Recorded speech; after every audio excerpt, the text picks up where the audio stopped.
So, I've been shiny hunting Darkrai in BDSP because I still haven't caught it 4 years later, and it's really got me thinking about this Pokemon.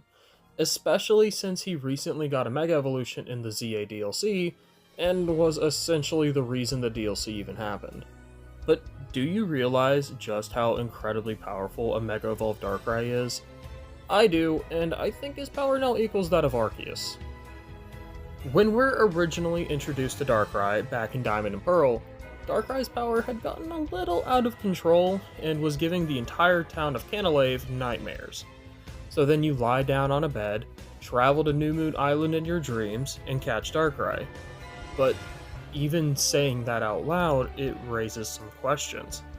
You travel to a place in a dream and catch a Pokemon, which you then have when you wake up, and New Moon Island has been added as an actual location that you can see on your map.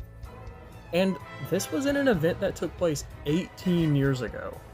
Even in his original appearance, Darkrai had the mysterious ability to blur the line between reality and dreams. Flash forward to 2025 in the Mega Dimension DLC. Thanks to the power of Mega Evolution, Darkrai is now able to create pocket dimensions based on people's dreams and desires. Really, this is just like his event back in 2008, but on a much larger scale. Creating a new realm based on dreams where you can catch Pokemon and bring them outside of the dream realm is kinda what he's always done. But at the same time, something is different. Very different. Now, when you think of deity-like Pokemon, what comes to mind? Arceus, of course, who shaped the universe with 10,000 hands. Dialga and Palkia, who have full dominion over time and space. But what about the Lake Trio? Pokemon who embody emotions and spirit and are only known Pokemon to be able to contain the power of the Creation Trio. This is because their power is beyond time and space. It comes from spirit itself. Spirit in Pokemon isn't touched upon often and is very different than things like Giratina's Distortion Realm. The hiker back in Platinum's Arceus event gives us some insight. Quote, "A Pokemon is said to have shaped this world. Could that Pokemon be the physical form of the original spirit? The spirit came to be, and from it time and space were born." Unquote.